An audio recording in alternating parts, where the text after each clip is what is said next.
আহয়া উলায়া খেদৈ খেত বিদেশী খেত বুলি পিছে পিছে চিঞৰি আমিও গৈছিলোঁ আৰু 71ৰ পাছত বিদেশী ৰূপে চিনাক্ত হোৱা সকলক অসমৰ বাহিৰত সংস্থাপনৰ বিষয়টো কি হ'ব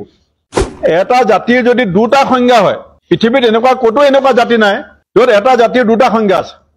মুখ্যমন্ত্ৰীয়ে হেৰুৱা জনপ্ৰিয়তা ঘূৰাই আনিবৰ কাৰণে +6ক ৰাজনৈতিক হাতিয়াৰ হিচাপে ব্যৱহাৰ কৰিব বিচাৰিছে নেকি আৰু সাম্প্ৰদায়িক বিভাজনৰ ৰাজনীতি তেওঁ যদি যি ধৰণে আজমল হৰাৰ পাছত দুৰ্বল হৈ পৰিছে তাৰ বিকল্প এটা পথৰ তেওঁ সন্ধান কৰিছে যোৱা 4 ছেপ্টেম্বৰত জাষ্টিছ বিপ্লৱ শৰ্মা ডাঙৰীয়াৰ প্ৰতিবেদনখন প্ৰায় 4.5 বছৰ কোল্ড ষ্টোৰেজত থকাৰ পিছত যোৱা 4 ছেপ্টেম্বৰত কেবিনেটে ৰিকমেণ্ডেশ্যন কৰি পেলাই কিছু কথা ৰাজহুৱা কৰিছিল আৰু লখিমপুৰ কেবিনেটৰ যি বাৰ্তা অসমৰ ৰাইজে পাইছিলে তেতিয়া কোৱা হৈছিল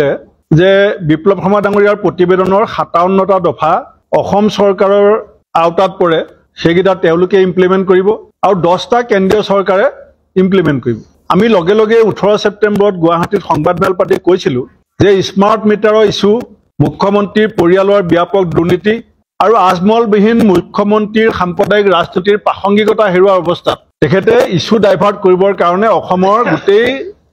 আৰ্থসামাজিক ৰাজনৈতিক পৰিৱেশটো ঢুৱলীকুলি কৰিবলৈ চেষ্টা কৰিছে আমি বিৰোধী দলসমূহে বিগত সময়ছোৱাত যি ধৰণে অসম চুক্তিৰ 6 নং দফাক লৈ হেঁচা প্ৰয়োগ কৰি আহিছিলোঁ আজি মই আমাৰ কংগ্ৰেছকে প্ৰমুখ্য কৰি গোটেইকেইটা বিৰোধী দলক মই অভিনন্দন জনাম যে আমাৰ হেঁচাত সেৱ মানি পেলাই 4.5 বছৰ কোল্ড ষ্টোৰেজত গাপ দি থোৱা বিপ্লৱ শৰ্মা ডাঙৰীয়াৰ প্ৰতিবেদনখন তেখেতে ৰাজনৈতিক অস্ত্ৰ হিচাপে কেবিনেট 4 ছেপ্টেম্বৰত কেবিনেটত আলোচনা কৰিবলৈ বাধ্য হৈছিল কিন্তু কেবিনেটে লোৱা সিদ্ধান্ত মাত্ৰ 21 দিনৰ ভিতৰত পৰিৱৰ্তন হ'ল 4 ছেপ্টেম্বৰত কেবিনেটে ক'লে 57টা অসম চৰকাৰৰ 10টা কেন্দ্ৰীয় চৰকাৰৰ আমি বিৰোধী ঐক্য মঞ্চ অসমে কেৱল প্ৰশ্ন কৰিব খোজা নাই অসম চুক্তিৰ 6 নং দফাক লৈ যিকোনো চৰকাৰে লোৱা যিকোনো গঠনমূলক সিদ্ধান্তক আমি সদায় আদৰণি জনাম আৰু আমি আদৰণি জনাবলৈ প্ৰস্তুত আছো কিন্তু যদি কেৱল ৰাজনৈতিক কাৰণত পৰিস্থিতি নিয়ন্ত্ৰণৰ স্বাৰ্থত বিষয়বস্তুৰ পৰা ফালৰি কাটি এটা ঢুৱলীকুলি পৰিৱেশ সৃষ্টি কৰিব বিচাৰে তেতিয়াহ'লে এইটো আমাৰ বিৰোধী নেতাসকলৰ নৈতিক দায়িত্ব সেই কথাটো ৰাইজৰ শক্তিশালী কণ্ঠ হিচাপে চৰকাৰৰ সন্মুখলৈ অনাটো 4 ছেপ্টেম্বৰত ক'লে 57 অসমৰ 10টা কেন্দ্ৰৰ আৰু কালি কি ক'লে মুখ্যমন্ত্ৰী ডাঙৰীয়াই কালি ক'লে 40টা অসম চৰকাৰৰ 15টা কেন্দ্ৰই কৰিব 12টা ৰাজ্য আৰু কেন্দ্ৰ একেলগে কৰিব 21 দিনত যদি কেবিনেটৰ সিদ্ধান্ত এনেকে বদলি হয় ইয়াৰ পৰা দুটা কথা প্ৰতীয়মান হয় যে হয় এই ৰিপৰ্টটোক লৈ পেলাই চৰকাৰ দায়বদ্ধ নহয় চিৰিয়াছ নহয় আৰু নহলে চৰকাৰৰ আন্তৰিকতাৰ যে একেবাৰে অভাৱ চৰকাৰ যে গভীৰ অধ্যয়ন যে নাই এইটো প্ৰতীয়মান হৈছে কাৰণ চৰকাৰে কৈছিলে যে 10টা কেন্দ্ৰই চাব এতিয়া চৰকাৰে কৈছে নহয় 15টা কেন্দ্ৰই চাব অসম চৰকাৰে কৈছিলে 57টা আমি কৰিম এতিয়া কৈছে আমি 57টা নোৱাৰো আমি 40টা কৰিম 12টা আমি কেন্দ্ৰৰ সৈতে মিলি পেলাই কৰিম আৰু আটাইতকৈ চিন্তাৰ বিষয়টো হৈছে যে এই 67টা যি ৰিকমেণ্ডেশ্যন তাৰ ভিতৰত অসম চুক্তিৰ লগত জড়িত অসম সাহিত্য সভাৰ কথা কওক আছু কথা কওক অসম জাতীয় পৰিষদৰ কথা কওক বা সেই সময়ৰ গণসংগ্ৰাম পৰিষদৰ নেতাসকলৰ কথা কওক সেই সময়ত মই ছাত্ৰ আছিলোঁ ডাঙৰ নেতা নাছিলোঁ কিন্তু আমিও আছু আন্দোলনত আহয়া উলায়া খেদৈ খেত বিদেশী খেত বুলি পিছে পিছে চিঞৰি আমিও গৈছিলোঁ আমিও জড়িত আছিলোঁ এতিয়া ৰাজনৈতিক বিষয়কেইটাক বাদ দি পেলাই এই ৰিপৰ্টটো ইমপ্লিমেণ্ট কৰাৰ যিটো প্ৰৱণতা বা ইচ্ছা চৰকাৰে দেখুৱাইছে এইটো ছাপ্লিমেণ্ট বা কমপ্লিমেণ্টৰ বাদে একো নহয় কাৰণ যদি আপোনাৰ নিয়োগৰ ৰিজাৰ্ভেশ্যনৰ বিষয়টোক যদি বাদ দি চলা হয় পাৰ্লিয়ামেণ্টত ছিট কিমান ৰিজাৰ্ভ হ'ব MLA এছেম্বলিত ছিট কিমান ৰিজাৰ্ভ হ'ব আপাৰ হাউচ হ'ব নে নহয় ইনাৰ লাইন পাৰ্মিট হ'ব নে নহয় সম্পদৰ পুনৰ আবণ্টনৰ বিষয়টো আলোচনা হ'ব নে নহয় ইণ্ডো বাংলা দুখন দেশৰ মাজত যিখিনি বিষয় মীমাংসা হ'বলগীয়া আছে ইণ্ডো বাংলা দ্বিপাক্ষিক বিষয় আলোচনা হ'ব নে নহয় আৰু 71ৰ পাছত বিদেশী ৰূপে চিনাক্ত হোৱা সকলক অসমৰ বাহিৰত সংস্থাপনৰ বিষয়টো কি হ'ব এই গোটেই যি আসল যি 15টা মূল বিষয়বস্তু সেইকেইটা সম্পৰ্কত কেন্দ্ৰ আজিলৈকে নিমাত আৰু মুখ্যমন্ত্ৰী ডাঙৰীয়া কি কৈছে after 39 years of Assam Accord এনেকে ক'লে মোক আপোনালোকে সুধিব আপোনালোকে কি কৈছিলে মই আগতেও কৈছো আজিও কৈছো আমি পুৰণা দলৰ নতুন নেতৃত্ব আৰু ইয়াত আমি যি কেইজন বহি আছো গোটেই কেইজনে অসম আন্দোলনৰ লগত জড়িত আছিলো কোনোবা আগফালে আছিলে কোনোবা পাছফালে আছিলে কোনোবা মাজত আছিলে আমি জড়িত আছিলো গতিকে অসম চুক্তিৰ প্ৰতি আমি দায়বদ্ধ আৰু সেই কাৰণে এই প্ৰশ্নৰ চৰকাৰে উত্তৰ দিব লাগিব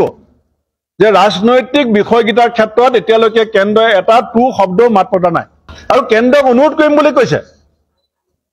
কিন্তু 14 চনৰ লোকসভা নিৰ্বাচনত বৰ্তমান কেন্দ্ৰত শাসনাধিষ্ঠ বিজেপি দলটোৰ গোটেই কেইজন নেতাই অসমত আহি পেলাই ৰাজহুৱাভাৱে কৈছিলে যে অসম চুক্তি আৰু বিপ্লৱ শৰ্মা ডাঙৰীয়াৰ পৰৱৰ্তী সময়ত যি 6 নং দফা তেতিয়া 6 নং দফা বুলি কোৱা হয় পৰৱৰ্তী সময়ত বিপ্লৱ শৰ্মা ডাঙৰীয়াৰ প্ৰতিবেদন বুলি কোৱা হৈছে এই সম্পৰ্কত বিজেপি দলৰ প্ৰতিগৰাকী নেতা ৰাজহুৱা বক্তব্য আমাৰ লগত আছে দ্বিতীয়তে আমাৰ জাতি যেটো অসমীয়া সংজ্ঞা লৈ পেলাই দীঘলীয়া সময় বিতৰ্ক চলি আছে এসময়ত আমাৰ লোকসভা বিধানসভাৰ অধ্যক্ষ প্ৰণৱ গগৈ ডাঙৰীয়াই এই বিষয়টো সম্পৰ্কত যথেষ্ট পৰামৰ্শ বহুতৰ পৰা গ্ৰহণ কৰিছিল এটা মুখ্যমন্ত্ৰীয়ে কালি যেটো বিষয় যি ধৰণে উত্থাপন কৰিছে এটো কিন্তু জাতিৰ ভৱিষ্যতৰ দিনত অত্যন্ত সংকটৰ ফালে যে তেওঁ ঠেলি দিব বিচাৰিছে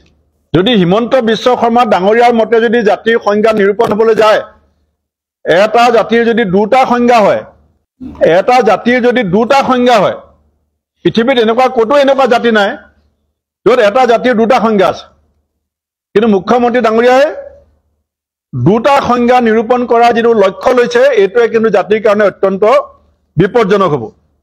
সেইকাৰণে আমাৰ সন্দেহ হয় যে আগন্তুক পঞ্চায়ত নিৰ্বাচন আগন্তুক বিধানসভাৰ উপনিৰ্বাচন আৰু 2026ৰ বিধানসভা নিৰ্বাচনক লক্ষ্য লৈ পেলাই মুখ্যমন্ত্ৰীয়ে হেৰুৱা জনপ্ৰিয়তা ঘূৰাই আনিবৰ কাৰণে ক্লজ 6ক ৰাজনৈতিক হাতিয়াৰ হিচাপে ব্যৱহাৰ কৰিব বিচাৰিছে নেকি এই কথাটো এইকাৰণে কৈছো যে যদি অসম চৰকাৰে 57 10 ৰিকমেণ্ডেশ্যন বুলি ক'ব পাৰে এটা 40 12 15 কৰিব পাৰে এতিয়ালৈকে কেন্দ্ৰীয় চৰকাৰে এবাৰ মাত এটা নাই মতা কিয় এই প্ৰতিবেদনখনৰ এক্সিষ্টেন্স আৰু acceptance and existence of Justice Biplab Sharma's recommendation must be recognized by the central government. যদি central government existence আৰু acceptance সম্পৰ্কত একো নকয় যে অসমৰ মুখ্যমন্ত্ৰীয়ে কেৱল এই বিষয়টো লৈ পেলাই আভুৱা ভৰিবলৈ চেষ্টা কৰিলে এই কথাবিলাকত যদি বেলেগেও মৌনভাৱে সহযোগিতা কৰিবলৈ যায় এসময়ত কিন্তু সকলোৱে ৰাইজৰ সন্মুখত জবাব দি হ'ব লাগিব সেইকাৰণে মই আৰু কিছু কথা ক'বলগীয়া আছে তেখেতে কৈছে যে শিলখাকু উচ্ছেদৰ সম্পৰ্কত জাষ্টিস বিপ্লৱ শৰ্মা ডাঙৰীয়াৰ ৰিকমেণ্ডেশ্যন আছিল মুখ্যমন্ত্ৰীয়ে বোলে এনে গালি কাই থাকে মই হিমন্ত বিশ্ব শৰ্মা ডাঙৰীয়াক সুধিব বিচাৰিছো যে জাষ্টিস বিপ্লৱ শৰ্মা ডাঙৰীয়াই যেতিয়া শিলখাকুৰ ৰিকমেণ্ডেশ্যনৰ কথা কৈছিল তাত এটো লিখা আছিল নেকি যে জিঞ্জাৰ হোটেলখন উচ্ছেদ কৰিব নালাগে আসমলৰ যেটো তাতে কেম্পাছ আছে সেই কেম্পাছটো উচ্ছেদ কৰিব নালাগে আপুনি খেনুক দেখি ৰানু বাহু খেনুক দেখি দুৱাৰ বান্ধু তেনেকুৱা ৰিকমেণ্ডেশ্যন বিপ্লৱ শৰ্মা ডাঙৰীয়াই কৰিছিল নেকি যে শিলখাকুত আপুনি জিঞ্জাৰ হোটেলখন আৰু আজমল ডাঙৰীয়াৰ সেই কেম্পাছটোক বাদ দি পেলাই উচ্ছেদ চলাব এই কথাবিলাকো অসমৰ ৰাইজক অসমৰ মুখ্যমন্ত্ৰীয়ে জনাব লাগিব লগতে আমি আহ্বান জনাইছো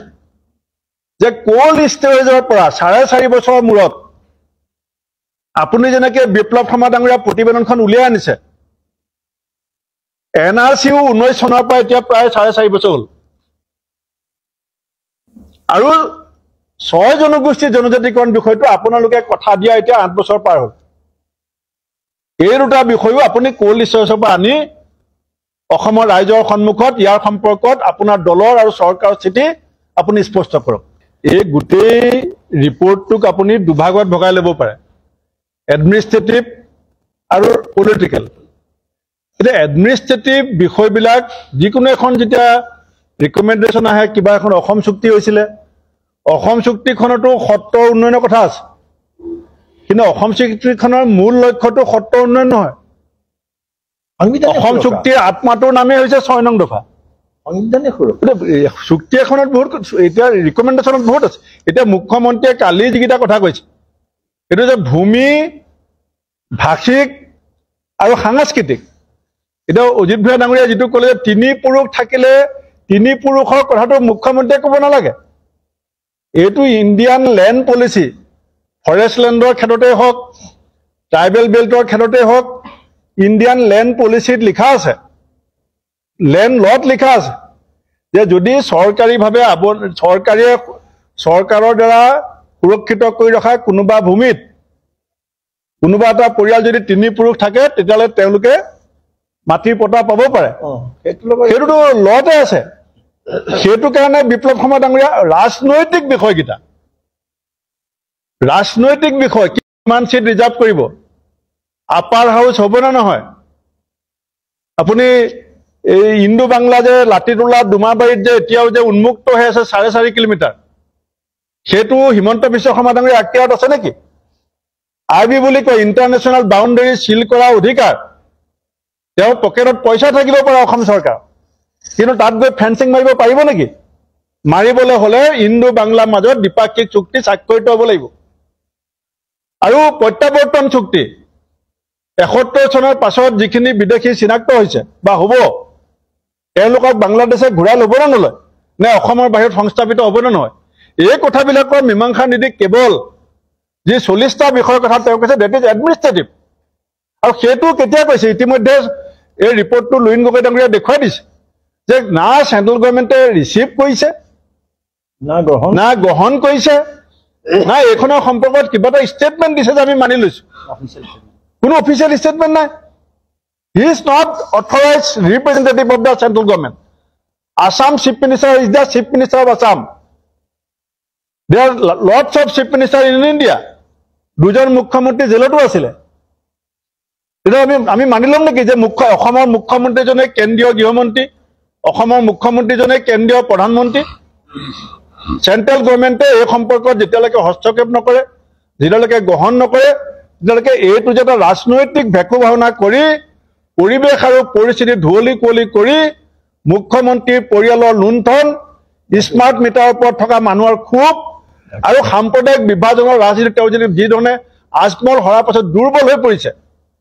তাৰ বিকল্প এটা পথৰ তেওঁ সন্ধান কৰিছে মানে এইটো শুনক এইটো মুখ্যমন্ত্ৰীৰ নতুন বক্তব্য নহয় আপোনালোকক মই গ্ৰুপত এইটো দি দিম আজি কেইদিনমানৰ আগতে মই আপোনালোকে জানে গুৱাহাটী উচ্চতম ন্যায়ালয়ৰ বহু কেইজন অধিবক্তাৰ সৈতে আমি উলিয়াবলগীয়া নিউ লেণ্ড পলিচি সম্পৰ্কত কথা পাতিছোঁ তাত আমাৰ কেইবাগৰাকীও জ্যেষ্ঠ অধিবক্তাৰ বিভিন্ন বক্তব্য দিয়ে কথাটো কৈ থৈ গৈছে যে যেতিয়া কোনোবা এটা ৰিজাৰ্ভ ফৰেষ্ট বা ৰিজাৰ্ভ লেণ্ডত 3টা পুৰুষ যদি একেলগে বাস কৰিছে তেতিয়াহ'লে তেওঁলোকে ভূমি অধিকাৰ যিটো কাগজ পটা পাব লাগে সেইটো পাবৰ কাৰণে তেওঁলোকৰ এটা যোগ্যতা সেইটোতো মুখ্যমন্ত্ৰী আৰু বিপ্লৱ শৰ্মা ডাঙৰীয়া প্ৰতিবেদনৰ লগত ইয়াত থাকিব পাৰে সেইটো ইণ্ডিয়ান লেণ্ড লত সেইটো লিখা আছে সেইটো গুৱাহাটী উচ্চতম ন্যায়ালয়ৰ কেইবাগৰাকীও অধিবক্তাক এছেম্বলি অডিটৰিয়ামত মই মাতি আনি কথা পাতোঁতে এইটো আমাক কৈ থৈ গৈছে